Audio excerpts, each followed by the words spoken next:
when in Canada, behave like a Canadian. And before you start saying, but what about multiculturalism? We're not advocating for suppressing your own cultural identity for the sake of Canada. No, we would never do that. In fact, you should be proud of your heritage. What we are saying is that being aware of Canadian cultural and societal norms is guaranteed to make the newcomer life in Canada better. Today, we would like to discuss 8 things you should avoid doing when in Canada. And these 2 things will fall under 2 categories: things that Canadian people don't like, and things you can do that will make your life in Canada significantly harder. Let's dive right into it.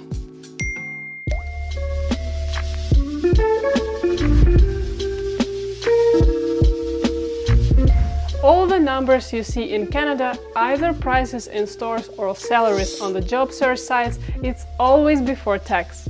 If you're looking at the prices, don't forget to add sales tax to it. When you're doing budgeting for buying things in Canada, it will be extra 7 to 20%, depending on the province you're in. When you're negotiating your salary, don't forget to subtract income tax. Depending on which province you're in and how much your salary is, you will have to subtract anywhere between 11 to whopping 53% to get the actual cash you will receive on hand as salary. The easiest way to do quick calculations would be to use one of tax calculators, where you can input your salary, choose the province, and get the idea of how much you will actually get after all of the deductions. When it comes to income tax, you should certainly not forget to file your own income taxes. Everyone must do it on their own each year. Pro tip for you: since the more money you're making, the more tax you pay, having 2 jobs in Canada for the purpose of making more money sometimes can bite you in the ass too. Make sure you consult with an accountant before you do that. By the way, if you're enjoying our content, want to support our work and join our community, check out our Patreon for ways you can get involved. We will leave the link in the description box below.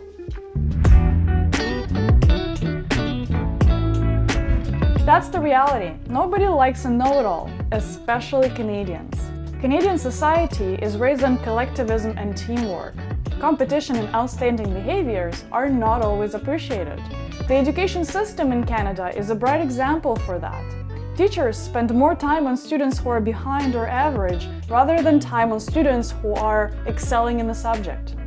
Many parents choose to keep their gifted children in regular schools rather than sending them to a school for gifted students. Cost of such school is one of the reasons. But another big reason might surprise you. Parents are afraid that their children would turn into snobs, and the child won't learn communication skills or be able to integrate well into the rest of the average society. And we all know how important soft skills are to Canadians. Plus, soft skills are harder to learn than hard skills. The same works in the workplace. Being knowledgeable while helpful, supportive and collaborative is a lot more important than being the smartest person in the room and shoving it into everybody's face. Being able to communicate tasks, brainstorm and discuss ways to solve issues is more important than being an arrogant know-it-all and trying to do everything yourself just because you know better. Instead, you should bring a multiplier effect to your team.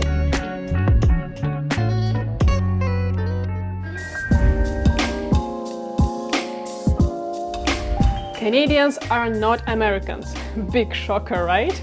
But really, these are 2 very different nations with a different culture and history. It's not the same thing the same way as Russia and Ukraine are not the same thing, or China and Taiwan.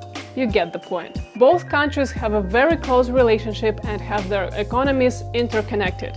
In fact, a solid chunk of Canadian economy depends on the US import and export, and vice versa. But when it comes to culture and the society, Canadians and Americans differ a lot. They have a different political system, different history, speak different languages, not to mention the climate. 2 weeks ago, we made a video outlining major differences between the 2 countries. So if you're not convinced that the US and Canada are different, go and check out that video. We will leave the link in the description box below.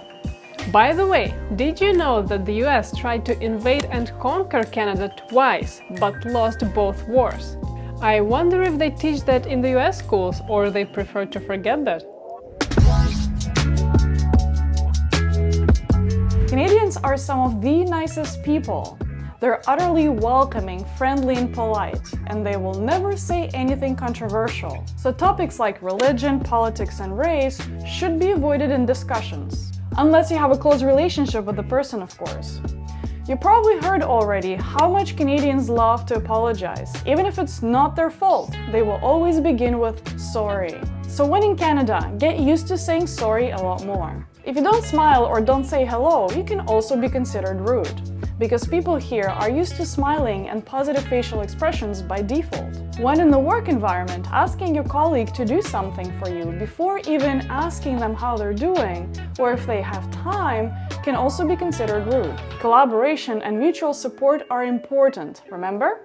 And last but not least, if you are ever in a line for any service, be it in a bank, or you're getting your driver's license, or at the hospital, never be rude to the people working there. Believe me, being impatient, rude, or demanding won't make anything better.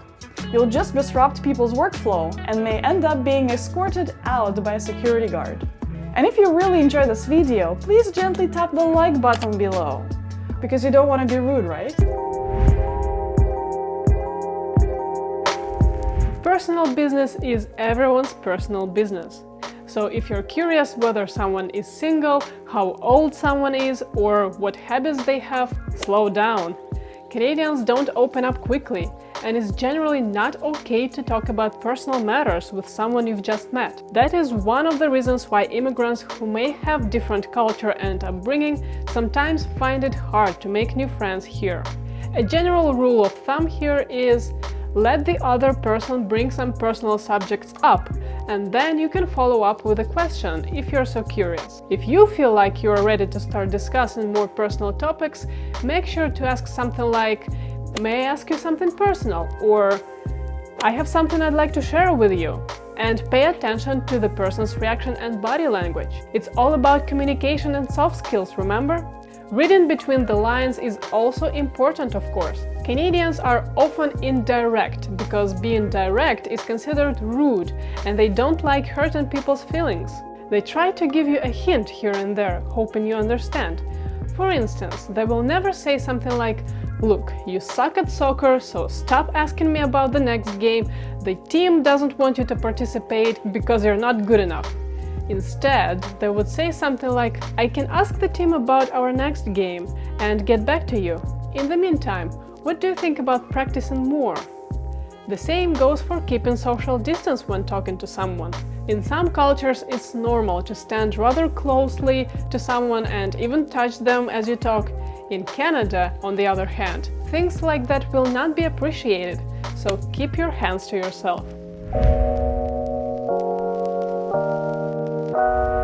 Canada is huge, so distances are enormous as well. If you come from overpopulated areas of the world, well, actually any other area of the world, you will be shocked by how far apart everything is. Cities are far from each other, they're all very spread out, and they occupy a lot of space. And if you live in the 3 largest cities in Canada, traffic can be a real downer too. For example, driving from one end of Toronto to the other one may take up to 3 hours. And if you decide to opt in for public transit, well, you may be out of luck too. It breaks down or gets delayed all the time. Never-ending road construction, rain and winter continuously impact travel times in Canada. And yes, in a cold country like Canada, people still don't know how to cope with sudden snowfall, and it can block public transit. And if you want to go to another city, getting from Toronto to Montreal will take an hour flight, or 6 hours drive or train trip. And getting from Toronto to Vancouver is a whole 5-hour flight. A separate note should be made about international travel in Canada. Since Canada is so up north, traveling anywhere nice will take hours if not days. I've heard that people living in Vancouver feel as distant from the rest of the world as people in Australia or New Zealand. And the cost of flights in Canada is high, mainly because of oligopolies in airlines business in Canada. But that's a separate topic, which we've actually already discussed here. If you're interested in that, just check out the link in the description box below or just up top. Following the previous point, don't underestimate Canadian winter. It is notoriously cold, icy, snowy and windy. Even one of the warmest winter cities like Vancouver will meet you with chilly, humid and rainy weather in winter. Weather in Canada is unpredictable and harsh, so when you leave home in the morning, always make sure to check the weather forecast. Looking outside the window will not be enough. Otherwise, you will end up in situations like this. Or this. Or this. Crazy, right? Winter affects public transport, travel times, and situations like this happen all the time because some provinces don't even make it mandatory to wear winter tires. There are also too many immigrants from a warmer climate who often don't know what to do in situations like this. Cleaning roads takes time too, and if you park outdoors and need to go to work in the morning, give yourself extra 15 minutes just to defrost your car and shovel your way out from your parking spot. Your utility bill will be significantly higher during winter times, and your apartment's poor insulation might make it even worse. So watch out for poorly insulated old apartments. If you are from a warmer climate country, you must not forget to dress appropriately in winter. We made a very detailed video talking about what to wear in winter and where you can buy it, so you can stay warm in winter and actually enjoy it. So make sure to watch it next. If you have ever underestimated Canadian winter, let me know in the comments below so others can learn from your experience. And if you have nothing to share, hit the like button below to send us some warm vibes. Cycling is widely popular in Canada. It's even not uncommon to encounter people cycling in winter in cities like Montreal or Toronto. There are plenty of biking trails all around the cities, and the cyclists are the force to be reckoned with. According to Canadian road rules, cyclists have to follow the same traffic rules as drivers, and therefore will oftentimes behave like a car. I've seen police stop cyclists who've passed through the red light or skipped a stop sign, so don't ever do that. Cyclists can be unpredictable sometimes for both drivers and pedestrians. See, while cyclists must follow road rules for drivers, they often choose the rules of convenience. Sometimes they choose to behave like a car and sometimes like a pedestrian. And the worst part is you never know. So if you're a pedestrian in Canada, watch out for cyclists. And if you're a driver, always check your blind spot before turning or opening the car door. Otherwise, something bad can happen. Someone might be hurt, and the worst case scenario, some lawsuits may be filed. Let us know if we missed something in the comments below. We might even do a follow-up video with your commentaries. And in the meantime, please don't forget to be polite and like this video if it was useful for you. And subscribe to this channel to know when our next videos are coming out. And if you would like to support us and join our community, head over to our Patreon link that we recently set up. You can choose what to watch next right here. And we will see you in the next video. Take care, guys!